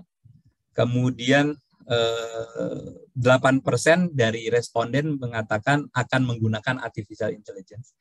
Yang sisanya banyak nih, 81% belum menggunakan dan belum ada planning untuk menggunakan dalam waktu dekat.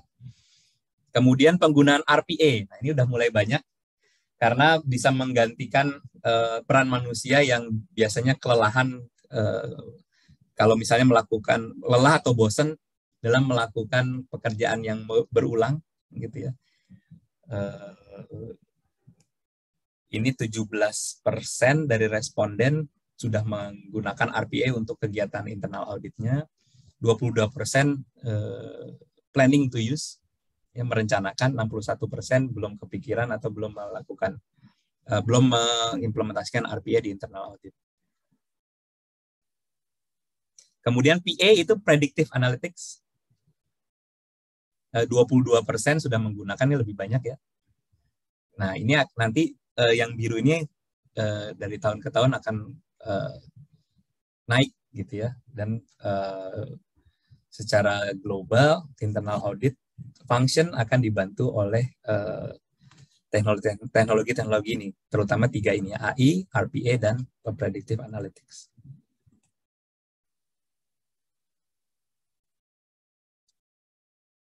Nah, karena barang baru, digital transformation komponen tadi ada AI, ada predictive analytics, ada RPA, ada cloud, ada macam-macam ya. Pasti menemui banyak obstacle atau hambatan gitu ya, kendala-kendala yang mungkin dihadapi nanti kalau internal audit ingin diotomasi, ingin bertransformasi secara digital. Kemudian supaya jalannya mulus, key success factor apa yang harus dimiliki sehingga digital transformation-nya kita tidak bisa menghilangkan obstacle-nya, tapi bisa mengatasi obstacle-obstacle tersebut gitu ya. Nah, ini yang diharapkan dipersiapkan untuk kalau kita mau mengimplementasikan digital transformation di internal audit. Satu, data availability, quality, governance, privacy laws gitu ya, itu harus disiapkan, harus clear gitu ya.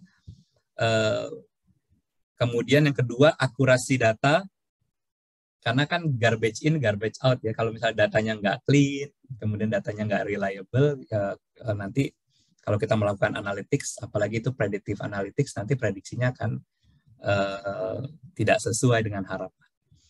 Kemudian hambatan dari internal people, dari sisi skill, dari sisi expertise gitu ya. Nah, ini juga pedang bermata dua kalau kita yang trainingin secara internal gitu ya. Yuk training digital transformation, ada yang dikirim misalnya ke luar negeri kah, atau secara formal kita lakukan sertifikasi gitu misalnya. Nah, biasanya kalau udah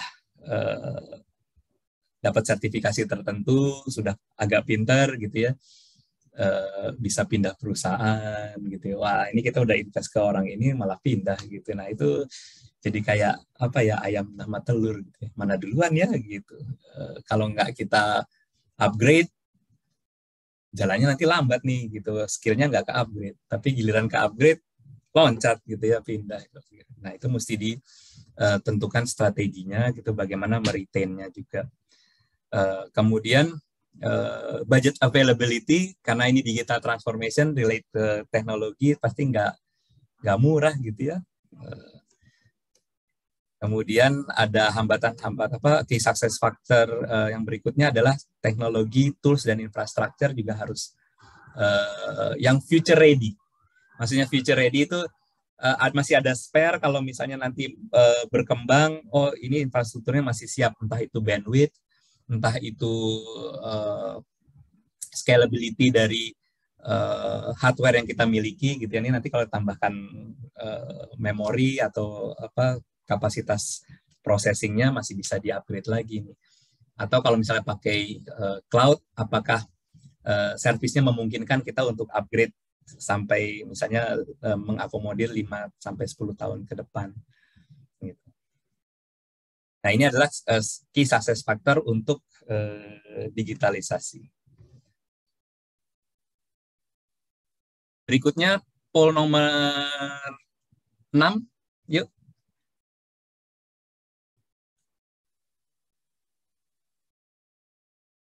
Saya klik ya pollnya nomor 6.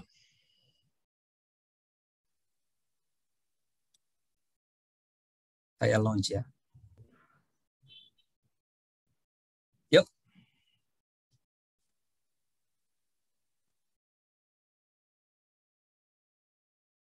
Selama pandemi ini 2 tahun ke belakang, perusahaan Bapak Ibu telah melakukan digital transformasi apa? Nah, ini.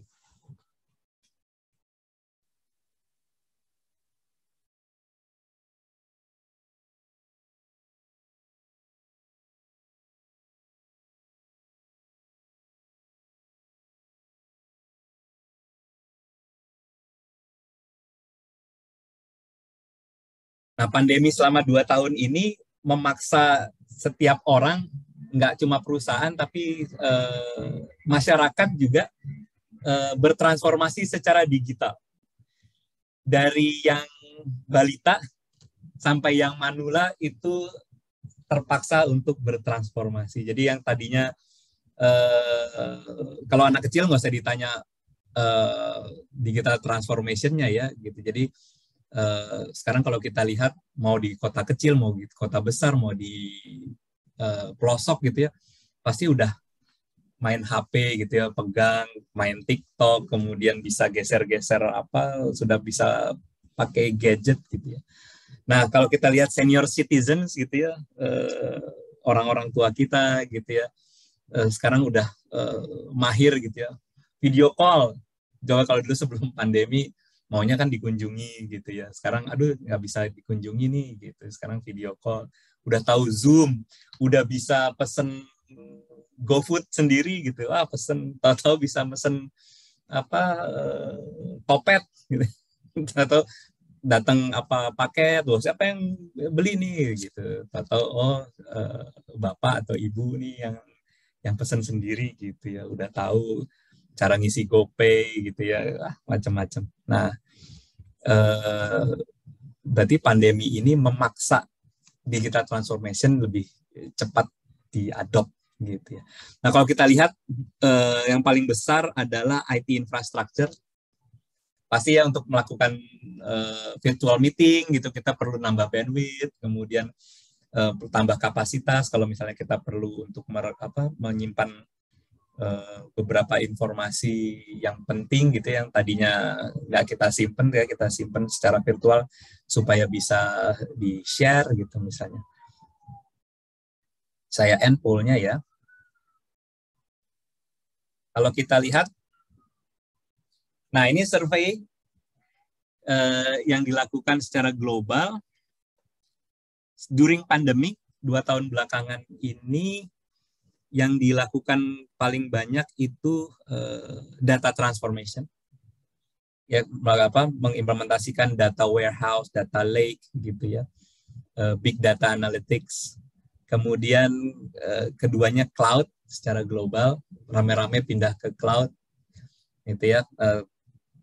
Tapi untuk yang beberapa industri atau sektor pemerintahan, perbankan, oil and gas, ada beberapa yang tidak boleh ditaruh di cloud yang tidak jelas lokasinya di mana gitu, public cloud yang bukan di wilayah Indonesia gitu.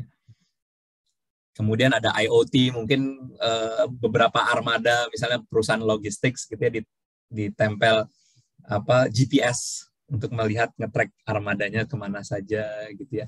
Kemudian mungkin pakai CCTV bisa mengatur suhu ruangan dari jarak jauh gitu ya. Misalnya kalau ada gudang pendingin gitu ya, bisa pakai itu. Kemudian bisa kunci ruangan dari secara remote menggunakan aplikasi. Nah, itu IoT.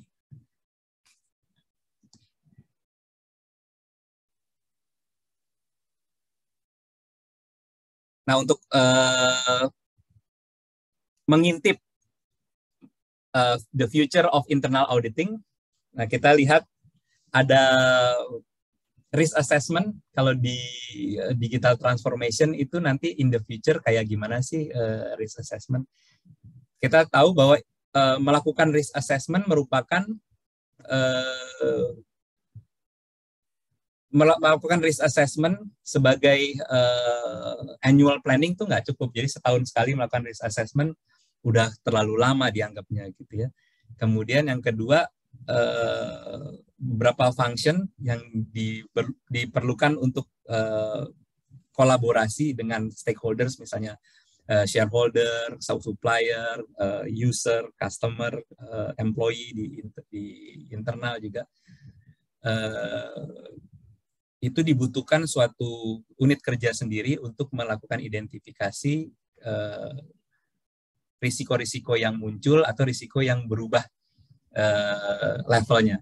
Yang tadinya medium jadi high gitu ya, atau yang tadinya high bisa juga turun kan ya, risk level. Nah, ini dibutuhkan nanti data analytics bisa berperan untuk digital enablement gitu ya. Kemudian yang berikutnya, bagaimana merencanakan audit, ya, audit planning di in the future. Data analytics bisa masuk juga, nanti dilakukan automation tools, penjadwalan secara otomatis. Nanti sudah dilakukan penjadwalan, kemudian bisa juga di provide dulu datanya, diambil oleh tools, kemudian kita tim internal audit tinggal melakukan pemeriksaannya. Nah, untuk tools kolaborasi, communication, gitu. Kalau sekarang menggunakan Outlook, pakai Microsoft Project atau pakai, kalau misalnya di beberapa perusahaan pakai collaboration tools yang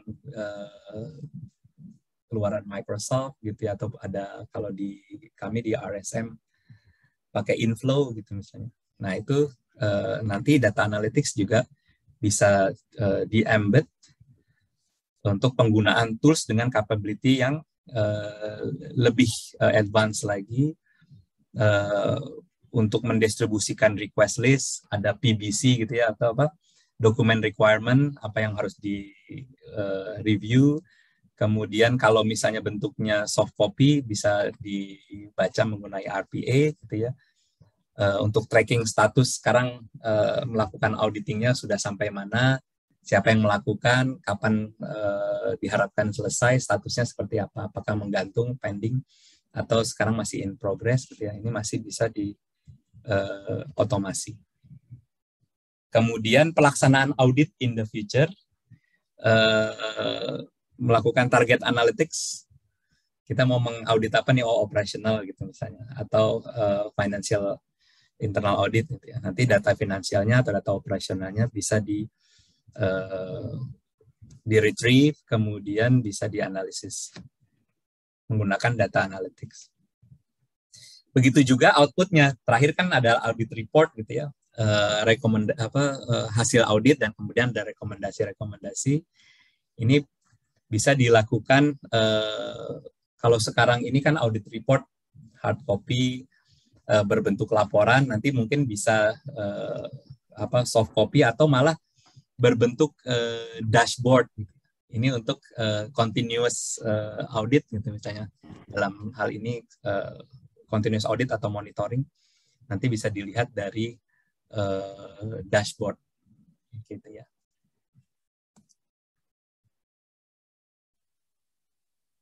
Terakhir poll nomor 7 kita lakukan lagi ya, poll nomor 7. Cuma ini nih, apakah Anda setuju manual teknologi jadul itu membatasi efektivitas dari peran atau fungsi internal audit?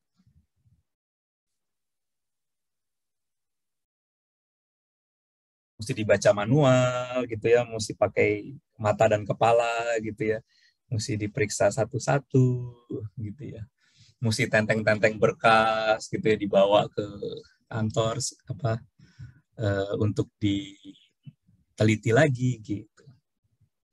Kemudian kalau misalnya melakukan observasi, kita mesti datang benar-benar ke site-nya gitu ya.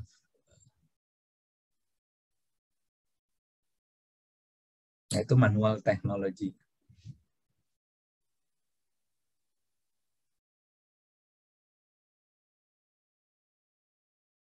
Mostly agree ya, atau strongly agree.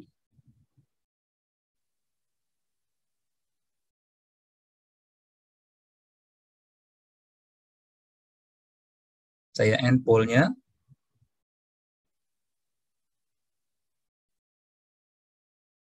Nah ini ya, 66% strongly agree. Nah kalau kita lihat,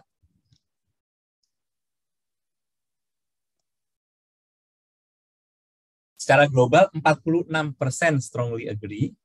Nah ini masih sama nih, 27 sama 27. Itu yang strongly disagree sama yang so-so gitu ya, nggak setuju, nggak juga nggak setuju. Gitu. Neither agree nor disagree.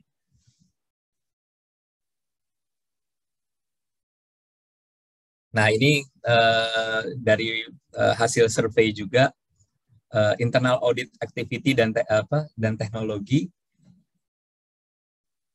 Kalau secara global, risk assessment masih dilakukan 79% secara manual, 27% sudah menggunakan audit management software atau GRC software. Kemudian untuk resource planning, tadi siapa yang turun nanti untuk audit apa, kemudian aktivitasnya apa saja, di mana gitu ya. Untuk resource planning itu sudah baru 20% yang menggunakan audit management software, sisanya 77% masih manual. Nah ini aktivitas-aktivitas yang biasanya kan kita lakukan pada saat kita melakukan auditing. Nah, ini penggunaan audit management software dan GRC software gitu ya. Masih belum ada yang menggunakan software atau GRC software atau otomasi yang lebih dari 50%.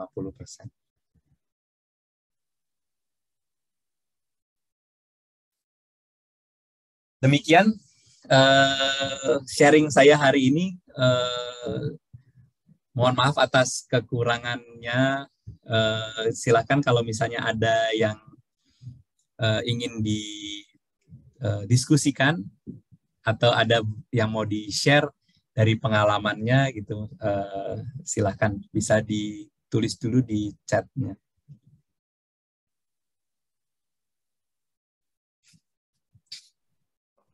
Saya kembalikan ke Pak Anggiat sebagai moderator, monggo Pak Anggiat. Baik, terima kasih banyak Pak Resti, materinya sangat mencerahkan sekali Pak. Ada beberapa hal yang saya catat tadi, ada bahwa tadi digitalisasi itu menjadi suatu keniscayaan dan internal audit itu harus mampu memahami transformasi digital, bukan hanya yang dilakukan oleh fungsi-fungsi lain juga, tapi harus mampu untuk melakukan transformasi digital itu pada dirinya sendiri gitu ya, agar tetap relevan. Dan tadi ada 7 tantangan untuk melakukan transformasi digital yang jika tidak bisa kita antisipasi akan mengakibatkan organisasi itu menjadi tidak relevan, tidak kompetitif, dan mungkin tidak bisa survive gitu ya. Nah, kemudian tadi tentang kolaborasi, bahwa nanti di era digital nantinya akan lebih mengedepankan kolaborasi sehingga akan meningkatkan peluang atau potensi bisnis yang mungkin dulu belum terlihat gitu. Dan kemudian tadi menarik Pak yang tadi disampaikan dari Mandiri Taspen. Di masa depan mungkin nanti hampir semua bisnis adalah perusahaan layanan teknologi, tapi menggunakan lisensi sesuai industrinya gitu ya Pak SD. Ya. Kemudian penggunaan AI, RPA, dan predictive analytics yang pada internal audit itu masih kurang optimal lah ya, dan itu menjadi tantangan bagi internal audit di masa depan agar kita bisa lebih lebih paham lagi tentang transformasi digital. Ya, baik, makasih banyak Pak Anggiat recap-nya. Ini ada beberapa yang masuk dari kolom chat. Saya bacakan ya Pak Anggiat. Ada Ibu Deviani Wijaya. Iya, tadi ada Bu Deviani Wijaya. Beliau menanyakan ini Pak. Pertama, sejauh mana kita perlu bertransformasi digital? Apakah harus full digital, setengah-setengah, atau lainnya? Karena yang kita lihat saat ini, yang online pun sekarang malah go offline, kayak seperti toko offline, beli mart gitu. Karena mungkin ada beberapa produk yang mungkin harus dirasakan langsung, seperti pakaian atau makanan gitu Pak. Jadi apakah itu bisa kita laksanakan transformasi digital seluruhnya atau seperti apa gitu Pak? Itu yang pertama dari Ibu Deviani Wijaya. Dan kemudian dari Bu Deviani Wijaya juga terkait information security kali Pak. PDA, tablet, dan lain-lain saat ini digunakan sebagai information asset gitu ya. Basicnya mostly Android, jadi information security seperti apa? Apa yang harus kita jagain gitu, karena apalagi memang sekarang ini device-device itu tidak jarang bisa terhubung langsung ke sistem ERP di perusahaan. Itu pertanyaan kedua dari Bu Deviani Wijaya. Dan tadi ada satu Pak dari Bu Asma ini kalau nggak salah, terkait ini yang tadi perbedaan mindset antara regulator dan digital transformation player tadi ya. Ya, apakah intinya adalah apakah pemerintah dan business environment di Indonesia itu sudah siap dengan kebijakan terkait digital transformasi gitu? Karena tadi ada perbedaan mindset antara regulator dan digital transformation yang menjadi tantangan. Itu dulu Pak Resti, mungkin bisa ditanggapi dulu Pak Resti. Baik. Yang Bu Deviani, sejauh mana kita perlu bertransformasi, apakah full, setengah-setengah, atau yang lain? Nah, ada 4 prinsip sebenarnya kalau kita mau embracing the digital transformation.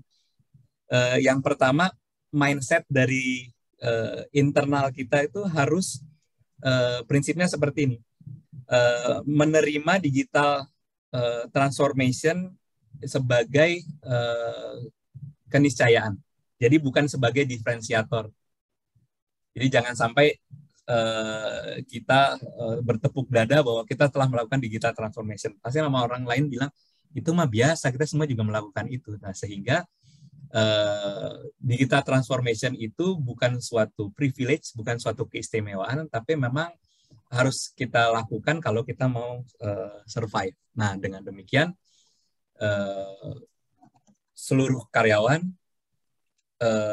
baik itu yang tetap, PKWT, pokoknya semua stakeholder di dalam perusahaan kita benar sungguh-sungguh mengembrace digital transformation, gitu ya.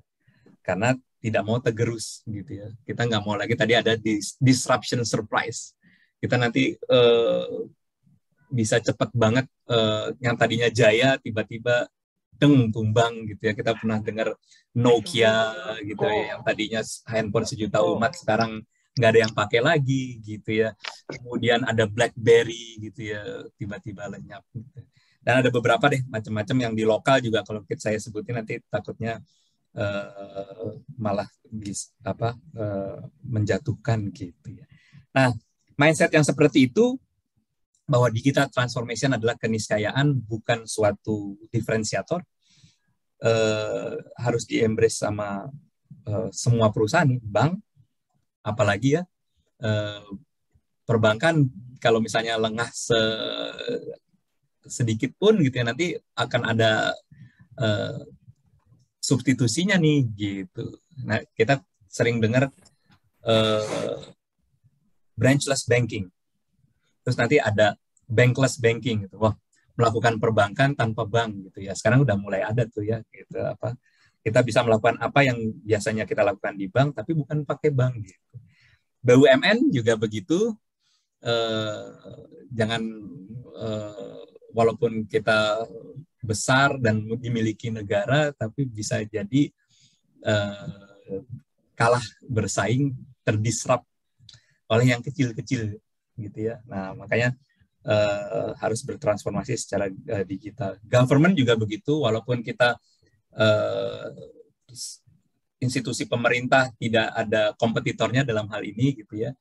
Tapi masyarakat sekarang melihat, membanding-bandingkan dengan government di negara lain, gitu ya. Dengan negara tetangga, dengan Singapura, dengan yang lebih maju lagi, gitu ya. Dengan Amerika, Eropa, dengan Dubai, Uni Emirat Arab dan lain-lain.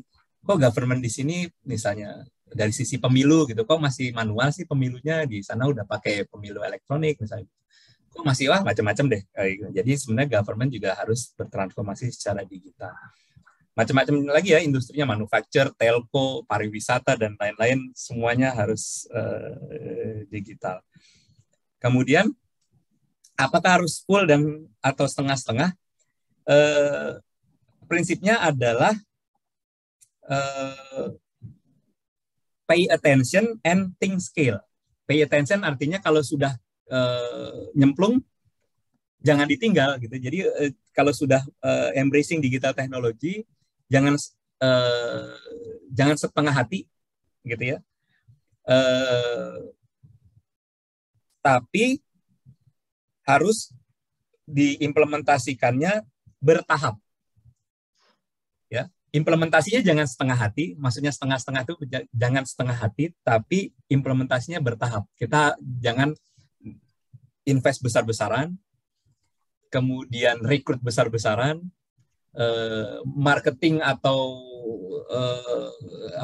selling, promosi besar-besaran, karena kita nggak tahu nih, ada yang di luaran sana, ada yang nungguin kita melakukan kesalahan, atau lagi siapin strategi, begitu kita salah langkah, dia masuk, kemudian kita besoknya udah nggak ada lagi, gitu, di bisnis. Itu sering banget terjadi.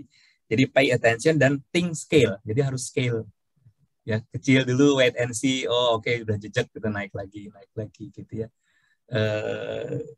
Kita belajar banyak deh sama Gojek, gitu ya, yang tadinya cuma kita pesan ojek, bisa macam-macam, gitu ya. Kita bisa scaling. Mereka bisa tambah ini lagi, tambah itu lagi. Oh, ternyata ngegagal. Dulu ingat nggak ada Go Massage, Go Glam, gitu ya. wah nggak sukses gitu. Oke, tutup gitu, move on gitu. Nah, jadi think scale. Terus kemudian yang keempat, pivot when needed. Pivot tuh artinya kayak Tarsan gitu ya, ngayun-ngayun. Jadi jangan sampai gini. Pokoknya kita adalah perusahaan transportasi. Ya udah, stick to the transportation, nggak mau swing kemana gitu ya. Terus kalau misalnya gagal nggak mau cari jalan gitu. Nah itu bukan karakteristik orang yang mau embrace digital transformation. Jadi lebih open minded. Kemudian don't stick with one idea gitu. Jadi kalau idenya nggak jalan, terus kemudian sepakat bahwa ini kayaknya nggak bakal kita terusin ya udah yuk kita muter cari jalan lain.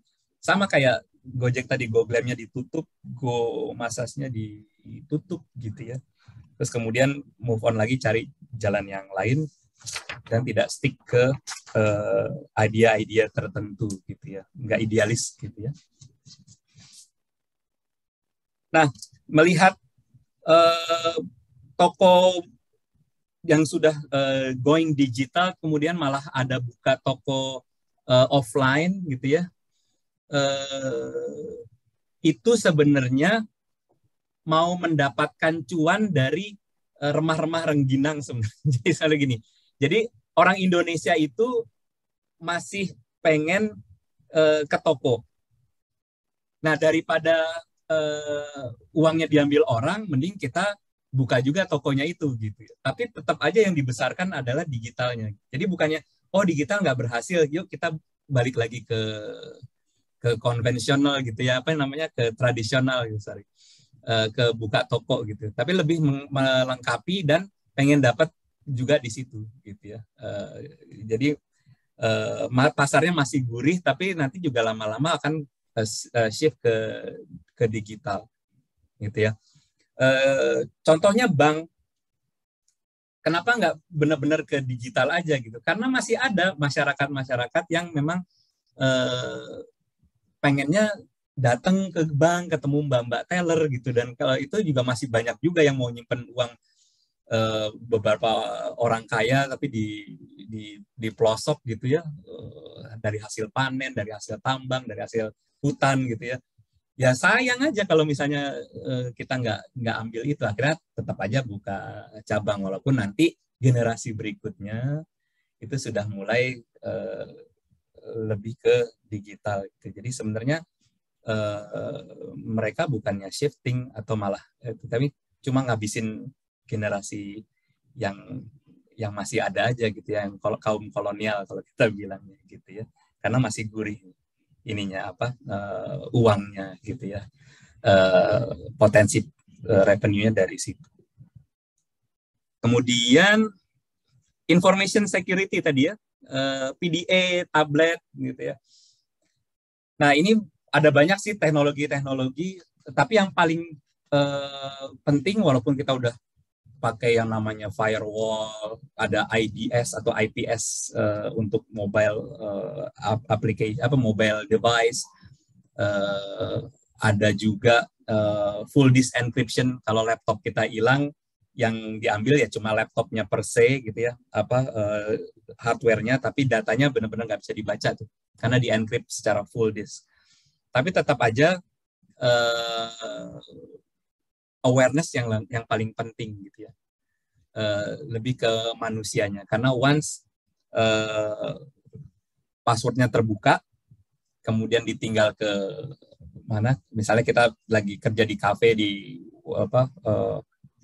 work from home, biasanya work from cafe gitu ya, kita ke toilet nggak lupa di lock gitu ya, kemudian ada orang cepet ngapain, mengambil data kah, kopi kah, atau lihat ada di screen-nya kita ada informasi rahasia gitu ya, bisa dia pelajari dan bisa dapatkan, itu juga nggak bisa dicegah pakai firewall apapun gitu ya. Jadi tetap ke awareness.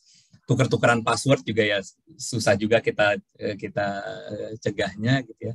Nah yang penting lagi sekarang ini, karena work from home sudah sudah marak gitu ya, sudah terbiasa di setiap karyawan nih. Jadi sekarang seolah-olah kantor kita merentang atau melebar sampai ke kamar tidurnya setiap employee gitu ya. Coba kebayang kalau kita lagi meeting penting gitu ya, memutuskan sesuatu, strategi perusahaan, strategi penetrasi pasar, mau launching produk, kalau misalnya perbankan mau launching layanan baru yang jangan sampai kedahuluan kompetitor gitu. Tapi Zoom meetingnya itu di rumah ada mungkin kita bareng di meja makan atau di ruang kerja, ada pasangan kita, suami atau istri yang juga di bank lain gitu misalnya. Atau kita lagi di kafe kedengeran sama orang lain. Nah, jadi information security juga merentang sampai situ tuh. Sehingga tidak bisa diisolir di tempat kerja kita aja gitu, di environment-nya kita. Karena ada commuting tadi ya, telecommuting, pekerja yang memang work from home gitu ya, yang remote worker. Nah, dengan demikian tetap awareness yang nomor satu gitu. Teknologi apapun tidak bisa mengalahkan security awareness untuk menjaga itu.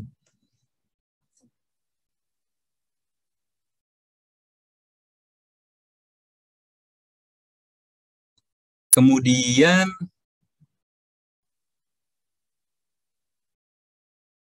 apalagi ya Pak Anggiat, ini ada Pak Laurentius Tumanggor ya? Ya, ada Pak Laurentius Tumanggor. Beliau menanyakan terkait untuk perusahaan komoditi, Pak, kira-kira berapa persentase biaya transformasi digital ini dalam membentuk harga pokok produksi.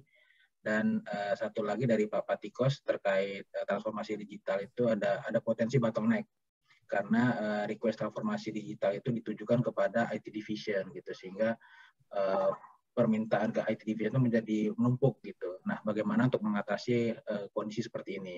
Ada dua pertanyaan, Pak Resti mungkin bisa dijawab dengan Pak Resti. Pak Patikos Yahan dulu ya, yang hubungan keinginan perusahaan untuk bertransformasi digital, bottleneck-nya semua dilimpahkan ke IT karena ada digitalnya gitu, dianggapnya IT gitu ya. Harusnya menjadi concern kita bersama bahwa digital transformation ini sebenarnya bisnis yang bertransformasi dengan mengembrace digital technology gitu ya. Kalau itu sudah aware, kemudian inisiatifnya juga dari tone from the top gitu ya. Jadi jangan inisiatifnya dari IT, terus IT bilang kita harus transformasi digital dong gitu. Tapi kalau yang top level manajemennya nggak embrace itu ya percuma juga gitu ya. Nah, kalau udah dapat buy-in-nya, kemudian sebaiknya sih dilepas dari IT atau IT memisahkan mana yang untuk IT internal sehari-hari, IT operational gitu ya, urusan maintain aplikasi, maintain laptop, koneksi internet, dan lain-lain, itu IT operational. Sama transformation office. Nah, transformation office itu harus dibentuk gabungan dari representatif dari unit kerja yang ada yang di perusahaan gitu ya, dari legal, dari keuangan, dari marketing, semua ngumpul di transformation office itu. Ya karena judulnya digital transformation, ya boleh deh IT yang lead gitu misalnya. Itu sih, dengan demikian ownership-nya dapat, buy-in-nya juga dapat, sehingga nanti IT juga bisa lebih fokus karena dipisah tadi ya, ada IT yang untuk ke dalam, ada IT yang untuk transformation gitu. Itu idealnya, Pak. Nah, kalau yang Pak Laurentius Tumanggor, untuk perusahaan berbasis komoditi, berapa persen biaya transformasi digital untuk membentuk harga pokok produksi? Wah, kalau ada matematikanya begini, nggak bisa ditentukan, Pak, berapa persennya gitu ya. Untuk transformasi digital, karena harus ditentukan juga transformasi digitalnya tuh yang seperti apa. Apakah transformasi digital untuk channeling promosi komoditas kita untuk transaksi gitu ya. Kemudian apakah itu untuk transformasi digitalnya untuk melakukan efisiensi produksi ke dalam pakai IoT. Misalnya kalau ini saya komoditasnya misalnya beras gitu ya.